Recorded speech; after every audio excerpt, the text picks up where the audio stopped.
Thank you all for coming here. I know it's carving out a big chunk of your day, and I appreciate that. And thank you for saying yes to something that's a little bit more than a convening, right? It's a call to move forward together as a regional community of action. That's the idea. That's what's behind today. Before I proceed, I'm going to first thank the organizations that have made this day possible. The sponsors, Virginia Tech, for this awesome space, which is great. I hope you enjoy it. FHI 360, the apprenticeships of national champions who are gonna, you'll hear more about this later, are gonna provide space for a future initiative. Skipso, those are the guys who are behind the website you'll be interacting with after this event. You may have already kind of interacted with it so far. It's a great platform we use for a lot of our prize challenges. And then 522 Productions. Yes, the camera in front of me. These guys who've been really partners with us, many projects, but have also been here recording the events since October. Thank you for that. Also, want to recognize a group that has really kind of shaped the event this time around, our planning nucleus. And Terry was part of that. Terry and Keith Water from the Center for Regional Analysis at George Mason University. Jim Ingrider, I think I got that right, Virginia Tech, who has not only been partnered with us in planning this out, but also has been instrumental in supporting our prize challenges in career technical education. He's been great. By the way, I would say that the staff here at Virginia Tech has also been fantastic in supporting our efforts. Allison Forbes and Ken Poole, who help us. They're from the Center for Regional Economic Competitiveness, and I think Paul's also here. Thank you for helping us think deep thoughts. Jen G from IBM, who's been really a survivor, was here helping us plan our inaugural events in August, and is still around and really has been a champion for us. Marion Marquez from the Alexandria Economic Development Partnership, who I think should have announced. I'm not sure. I think you announced it, the National Innovation Quarter, which she and I think Adriana Bonilla and Allenson were kind of behind, and I think that's really part of the story that we want to tell. It's the future that we're looking to, and she's been great in helping us and sharing her network with us and her thoughts. Philip Bernardi from Build Within, the brains behind Talent AI, which I think is a fabulous resource you heard about in October.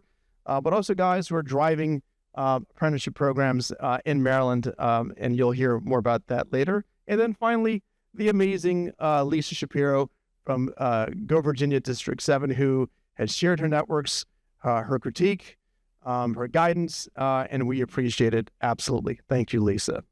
Thank you for that whole team. Of course, my Kaptivate team, extraordinary folks. I hope you interact with them, talk to them. Because I think it'll be a part of the experience. If today feels seamless, it's because they've been working nonstop to make it so. So thank you guys. Okay, so you've already heard Brent Oral reframe the moment that we're in. I thought when I read his writings, it for me kind of changed my perspective on how I understood AI would impact us as a company and as a region. You've heard Terry and his usual. What's the word I'm looking for? Examination of our region, and it's at times it's gloomy as it is now, but I think Terry brings real insight, and you can't kind of hide from reality, and I appreciate Terry's approach to that. Now, however, it's time to pivot. Right now, we move from analysis to some action. Before we do that, for those of you who want to learn more about the host, Kaptivate, we're at the intersection of workforce, emerging technology, and regional innovation and growth. And by growth, for me, that's new revenue, new opportunity, new blue oceans. That's our focus. We help organizations navigate change, but more importantly, we help them use change to leverage, to use and leverage change to their advantage. That kind of is our sweet spot.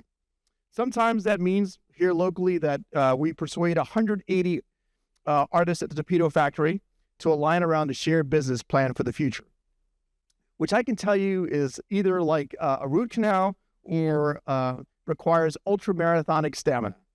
It was 4 months of negotiation, the design and implementation of a strategic communications and marketing campaign, an economic impact study with George Mason, and a plan that preserved both the culture and economic vitality for Alexandria as a community. Other times it means that we're designing national prize challenges to arrive at crowdsourced solutions, innovative breakthrough solutions for thorny issues. And they include rethinking work-based learning, advancing career technical education, building talent marketplaces, and applying AI to global and really challenging problems, intransigent problems. At our core, we help our communities shape what's next, hence the books. So that's your memento for who we are. All right, so that brings us to how we got here. Last spring, we started a conversation with social impact leaders from a variety of major employers in the region. Many of you are here today. I was glad to see that. We have continuity. The backdrop, like Terry's kind of review, was really sobering. A federal reduction in force, AI accelerating faster than institutions can really adapt to, knowledge workers unsettled, and for those new graduates wondering, where the first, what happened to the first rung of the ladder, they kind of saw it disappearing. And so there are a lot of things that worried us. So imagine two forces hitting at the same time, contraction, but also transformation through AI. That initial dialogue launched in August, convening at Lloyd House in Old Town Alexandria. In that historic setting, we tried to define the problem clearly. What is actually happening to our workforce? Where are we vulnerable? And could we, as across sectors and across state lines, do something intentional about it? We agreed to meet again, which in this town is no mean feat. So in October, 75 leaders came together, employers, AI lab directors, K-12 leaders, university faculty, workforce boards, economic developers, and policymakers. We crossed the Potomac Ocean, as Terry would suggest, and we did so kind of heroically. So visualize Washington crossing the Delaware. That was us, at least in my mind. And we ventured beyond the Beltway. It was sort of astronauts venturing into deep space. A bit of an exaggeration, but that's kind of the truth about this region. We don't cross those lines. We don't collaborate so well. And so here's a call to action to change that. Now, in that room, I remember in October in GMU's Fuse, Terry and I was sitting in the back and, being as snarky as we normally are. But we also, were wondering, whether we need to send up the flares, right? Things went sideways. But something, what happened was really surprising. It was a powerful event in that there were no icebergs, no need for flares. Instead, there was honest debate, real curiosity, and hard questions, and a shared recognition that this region, one of the most, educated talent pools in the country, cannot afford to drift. We can't just let it happen. That brings us to today, right? At some point, conversation has to become commitment. This region has incredible assets, but we also have structural vulnerability. We are deeply tethered to federal spending. When it contracts, we feel it. When it shifts, we feel it, and we're feeling it now. And it's time for change. It's time to change that dependence. AI adds complexity to this challenge. It's not simply eliminating jobs. It is reshaping entry-level tasks. It is demanding new skills faster than traditional systems can deliver them. There will be displacement. People will leave this area. There's no doubt about that. But jobs are not disappearing. They are transforming. I think Brent was trying to get at that point. So the question is whether we shape that transformation or let it shape us. Over the past few months, the Kaptivate crew and our planning nucleus worked to identify 3 initiatives that can move us forward immediately.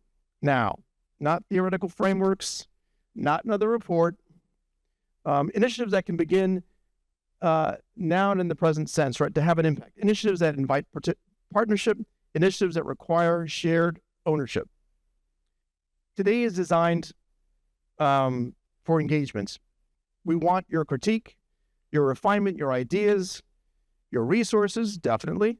We We want to absorb the wisdom in the room and strengthen these proposals so they can scale. So what are you getting out of this deal?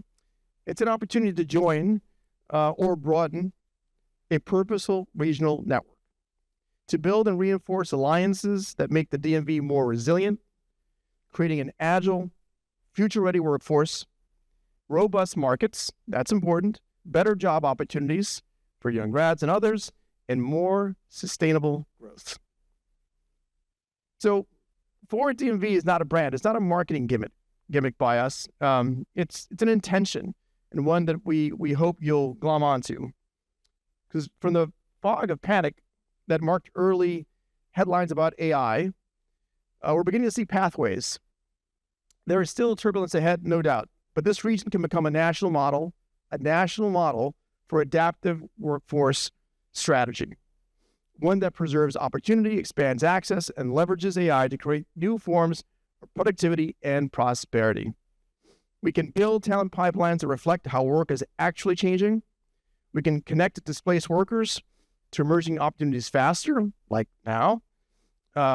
We can align employers and educators in ways that really are only possible in the age of AI. But only if we act together. That's key. So can somebody tell me what's special about today? 17th of February. Come on. Fat Tuesday, yes. Mardi Gras, thank you. It's a day of celebration before the real work begins. It also marks the beginning of the Lunar New Year. Come on. And this year, 2026, is the year of the fire horse. That's pretty awesome. That means energy, boldness, collective change. So Mother Nature threw us a curve. What is it, Snowcrete? Is that what it's called? And we got postponed. But in many ways, I think she wanted us to be sharper, the event to be braver, and so here we are. Either way, it had its effects. So I'm going to close with a quotation from Teddy Roosevelt, who was definitely a fire horse kind of guy, who said, "Do what you can with what you have where you are." That's us. We have we're one of those, talented regions in the world. You guys know that. We have the institutions, we have the employers, we have the educators, we have the urgency now, right, to act. Now we need some alignment, and that's why we're all here. As they say in New Orleans, Mardi Gras, here's my French, allez les bon temps rouler. Let the good times roll. And while we're rolling,